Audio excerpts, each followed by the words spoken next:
पुराने जमाने की बात है जब बगदाद शहर में एक बादशाह हुकूमत करता था। उसका नाम हारून अल रशीद था। वह बहुत आदिल और नेक दिल था, लेकिन कभी कभी उसका मिजाज तेज हो जाता था। उसके दरबार में हर रोज लोग अपनी मुश्किलें लेकर आते थे। बगदाद शहर से दूर एक छोटे से गांव में एक सौदागर रहता था जिसका नाम अहमद था। अहमद बहुत ईमानदार और मेहनती था। अल्लाह ने उसे अच्छी अक्ल दी थी और वह हर मुश्किल का हल निकाल लेता था। लोग उसे चालाक सौदागर कहते थे। एक दिन अहमद ने सोचा कि उसे बगदाद शहर जाकर अपना कारोबार बढ़ाना चाहिए। उसने अपने घर वालों से मशवरा किया। सब ने उसे हौसला दिया और दुआएं दी। अहमद ने अपनी थोड़ी सी पूंजी और कुछ कीमती सामान लिया और बगदाद की तरफ चल पड़ा। सफर लंबा और मुश्किल था। अहमद को कई दिन चलना पड़ा। रास्ते में उसकी मुलाकात बहुत से लोगों से हुई। कुछ अच्छे थे और कुछ बुरे। उसने हर मुश्किल का सामना सब्र और हिकमत से किया। अल्लाह पर भरोसा रखते हुए वह आगे बढ़ता गया। बगदाद पहुँचते ही अहमद हैरान रह गया। उसने इतना बड़ा और खूबसूरत शहर पहले कभी नहीं देखा था। हर तरफ रौनक थी। बाजारों में लोगों की भीड़ थी। अलग अलग मुल्कों से आए सौदागर अपना सामान बेच रहे थे। अहमद ने भी एक छोटी सी दुकान किराए पर ले ली। अहमद ने अपना सामान दुकान में सजाया और कारोबार शुरू किया। वह हमेशा सच बोलता था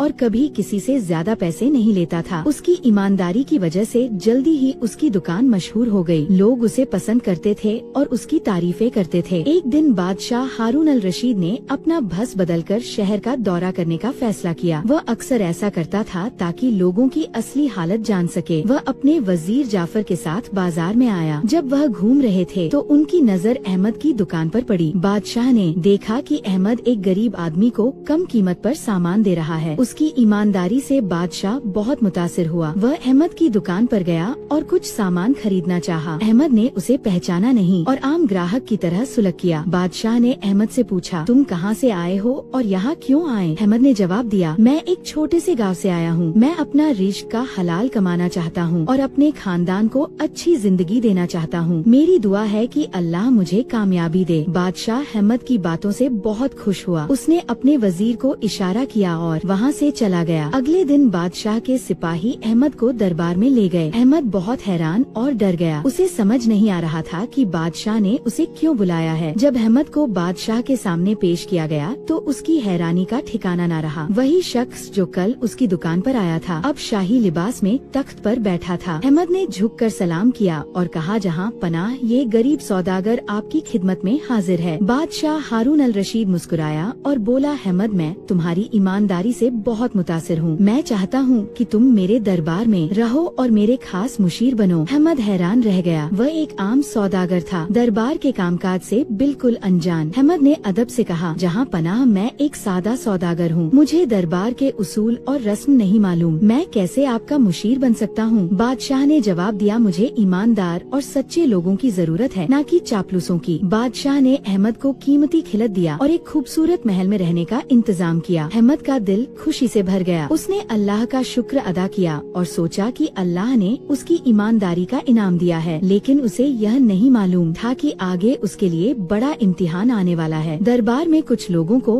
अहमद की तरक्की पसंद नहीं आई, खास तौर पर वजीर आम कामरान, जो हमेशा से बादशाह का करीबी मुशीर था। उसने अहमद को नीचा दिखाने की साजिश रची। वह मौके की तलाश में था ताकि अहमद की साख को नुकसान पहुंचा सके। एक दिन दरबार में एक अजीब मसला आया। दो ताजिर एक ही कीमती हीरे के मालिक होने का दावा कर रहे थे। दोनों के पास सबूत थे और दोनों अपने दावे पर कायम थे। बादशाह ने यह मामला अहमद के हवाले कर दिया ताकि वह इसे हल करें। वज़ीर कामरान बहुत खुश हुआ। उसे लगा कि अहमद इस मुश्किल मामले को हल नहीं कर पाएगा। अहमद ने दोनों ताजिरों की बातें गौर से सुनी और हीरे को देखा। फिर उसने बादशाह से एक दिन की मोहलत मांगी। बादशाह ने मोहलत दे दी। अहमद ने पूरी रात अल्लाह से दुआ की कि वह उसे हिकमत और समझ बख्शे। अगले दिन जब दरबार लगा तो अहमद ने दोनों ताजिरों को बुलाया। उसने एक बड़ा पत्थर मंगवाया और कहा, जो सच्चा मालिक है वह अपना हीरा इस पत्थर पर मार कर तोड़ दे। ये सुनकर एक ताजिर चिल्लाया, नहीं, मैं अपने कीमती हीरे को तोड़ नहीं सकता। दूसरा ताजिर फौरन हीरा लेकर पत्थर की तरफ बढ़ा। अहमद ने उसे रोका और बादशाह से कहा, जहाँ अपना पहला ताजिर ही असली मालिक है, असली मालिक अपनी चीज को नुकसान नहीं पहुँचाएगा। बादशाह अहमद की हिकमत और अकल से बहुत खुश हुआ। उसने दूसरे ताजिर को सजा दी और पहले को हीरा वापस कर दिया। वजीर कामरान शर्मिंदा हो गया। अहमद की इज्जत दरबार में और बढ़ गई, लेकिन कामरान ने हार नहीं मानी। उसने अहमद के खिलाफ नई साजिश रचनी शुरू कर दी। कामरान ने अहमद के खिलाफ साजिश रचने के लिए अपने करीबी साथियों को बुलाया। उन्होंने यह मंसूबा बनाया कि अहमद पर खजाने में से कीमती जवाहरात चुराने का इल्जाम लगाया जाए। कामरान जानता था कि अगर यह योजना कामयाब हो गई तो बादशाह अहमद को सख्त सजा देगा। अगले दिन कामरान ने बादशाह के सामने शिकायत की, जहां पनाह शाही खजाने से कुछ कीमती जवाहरात गायब हैं। मेरे जासूसों ने अहमद को शक की नजर से देखा है। बादशाह हैरान हुआ। उसे अहमद पर पूरा भरोसा था, लेकिन इतना संगीन इल्जाम नजरअंदाज नहीं किया जा सकता था। बादशाह ने अहमद को बुलाया और सख्ती से पूछा, क्या तुमने खजाने से कुछ लिया है? अहमद ने इत्मीनान से जवाब दिया, जहां अपना मैंने आपकी अमानत में कभी खयानत नहीं की। अल्लाह मेरा गवाह है कि मैं बेगुनाह हूँ। आप तहकीकात कराएं। बादशाह ने अहमद की आंखों में सच्चाई देखी, लेकिन इंसाफ के लिए जांच का हुक्म दिया। कामरान बहुत खुश था। उसने अहमद के महल की तलाशी लेने का इंतजाम किया। अहमद परेशान नहीं हुआ। उसने अल्लाह पर भरोसा किया और दुआ की कि सच्चाई सामने आए। जब सिपाहियों ने अहमद के कमरे की तलाशी ली तो उन्हें एक खुफिया जगह से वही गायब जवाहरात मिल गए। अहमद हैरान रह गया। उसे समझ आ गया कि यह साजिश है, मगर उसके पास कोई सबूत नहीं था। अहमद को गिरफ्तार कर लिया गया। बादशाह को बहुत दुख हुआ। उसे अहमद पर यकीन था, लेकिन सबूत उसके खिलाफ थे। बादशाह ने कहा, मुझे अफसोस है अहमद, लेकिन तुम्हें सजा मिलनी चाहिए। अहमद ने कहा, जहाँ अपना मैं बेगुनाह हूँ, अल्लाह मेरी मदद करेगा। मुझे एक मौका दें। बादशाह ने अहमद को 3 दिन की मोहलत दी। अहमद ने अपनी अक्ल लगाई। वह सोचता रहा कि कौन उसकी बदनामी चाहता है। उसने अपने नौकरों से पूछताछ की। एक नौकर ने बताया कि उसने कामरान के आदमियों को महल के आसपास घूमते देखा था। अहमद ने एक चाल चली। उसने शहर के मशहूर सुनार को बुलाया और पूछा कि क्या हाल ही में किसी ने उससे शाही निशान वाले जवाहरात की नकल बनवाई थी। सुनार ने बताया, हाँ, वजीर आजम कामरान के आदमी आए थे। उन्होंने बहुत जल्दी में यह काम करवाया था। अहमद ने सुनार को बादशाह के सामने पेश किया। सुनार ने सब कुछ बता दिया। बादशाह गुस्से से लाल हो गया। उसने फौरन कामरान को बुलाया। कामरान डर गया और उसने अपना जुर्म कबूल कर लिया। बादशाह ने कामरान को कैद करने का हुक्म दिया और अहमद से माफी मांगी। बादशाह ने अहमद से कहा, तुमने एक बार फिर साबित कर दिया कि तुम सच्चे और वफादार हो। मैं तुम्हें वजीर आजम बनाना चाहता हूँ। अहमद ने जवाब दिया, जहाँ पनाह, ये आपकी मेहरबानी है। मैं आपकी खिदमत और अपने मुल्क की भलाई के लिए हमेशा कोशिश करता रहूंगा। अहमद वजीर आजम बन गया और बहुत मेहनत और ईमानदारी से काम करने लगा। उसने आवाम की भलाई के लिए कई सुधार किए, गरीबों को राशन देने का इंतजाम किया, नए मदरसे खोले और ताजिरों के लिए इंसाफी कानून बनाए। लोग उससे बहुत खुश थे और उसकी तारीफ करते थे। लेकिन कामरान के कुछ साथी अब भी दरबार में मौजूद थे। वे अहमद से नफरत करते थे और उसकी कामयाबी से जलते थे। उन्होंने खुफिया तौर पर इकट्ठा होकर अहमद के खिलाफ एक नया और पहले से भी ज्यादा खतरनाक मंसूबा तैयार किया। एक दिन पड़ोसी मुल्क के सफीर बगदाद आए। वे एक खास पेशकश लेकर आए थे। उन्होंने बादशाह हारून अल रशीद को एक बहुत कीमती शीशे का मर्तबान दिया, जिसमें एक अजीब सा पानी था। सफीर ने कहा कि यह पानी मुरझाए हुए पौधों को फिर से जिंदा कर सकता है। बादशाह ने सफीर का शुक्रिया अदा किया और वह मर्तबान अहमद के हवाले कर दिया। अहमद ने उसे अपने महल में संभाल कर रख लिया। उसने पानी की खासियत को परखने का फैसला किया ताकि यह यकीन हो सके कि कहीं यह कोई धोखा तो नहीं है। कामरान के साथियों को यह मौका मिल गया। वे रात को चोरी छुपे अहमद के महल में घुस गए और मर्तबान में जहर मिला दिया। उनका मकसद था कि जब बादशाह इस पानी को इस्तेमाल करेगा तो वह बीमार पड़ जाएगा और इल्जाम अहमद पर लगेगा। अगले दिन बादशाह ने सब दरबारियों के सामने अहमद को बुलाया और कहा, इस पानी का कमाल सबको दिखाओ। अहमद ने एक मरा हुआ पौधा मंगवाया और उस पर पानी डालने ही वाला था कि अचानक उसे मर्तबान से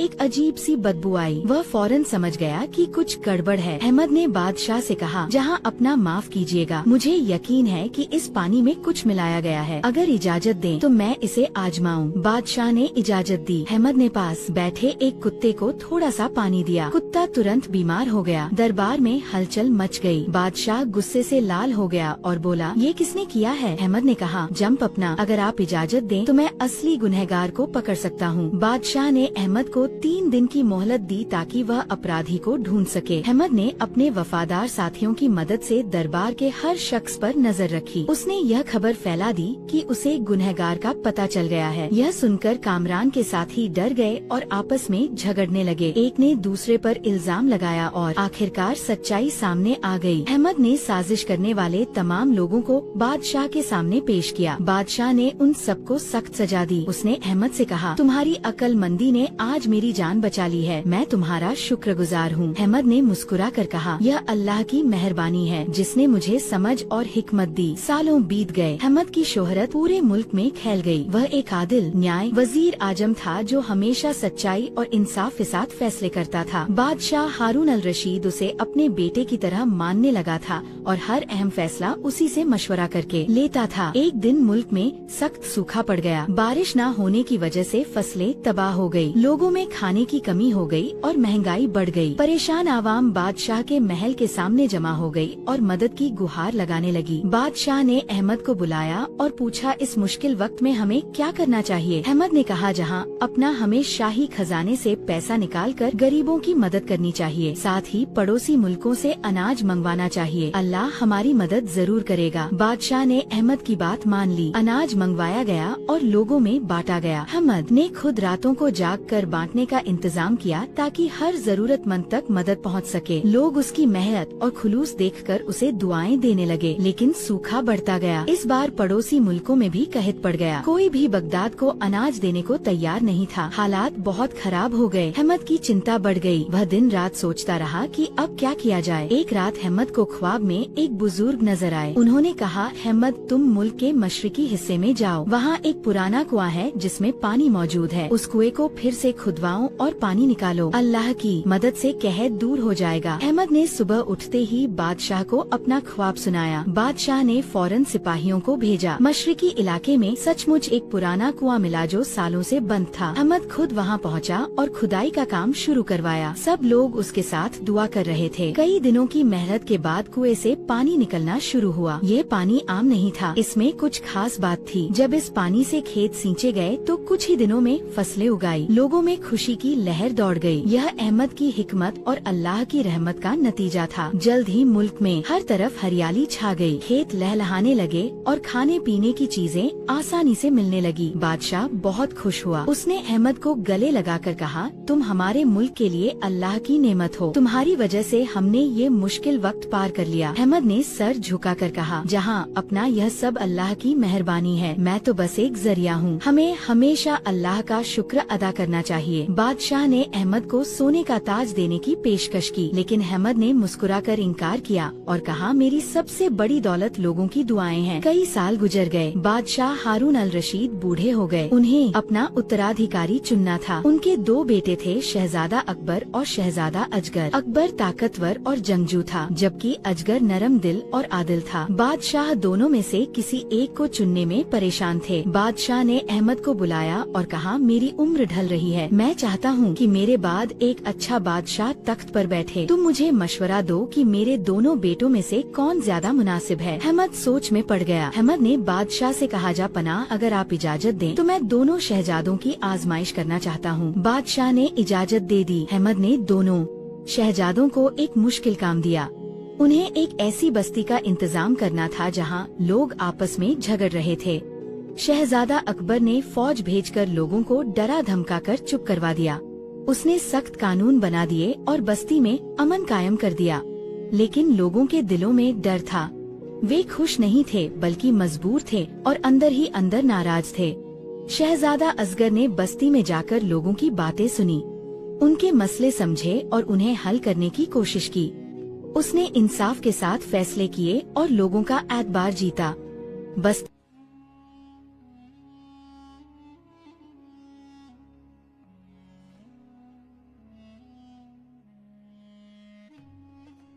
शहजादों को एक मुश्किल काम दिया। उन्हें एक ऐसी बस्ती का इंतजाम करना था जहां लोग आपस में झगड़ रहे थे।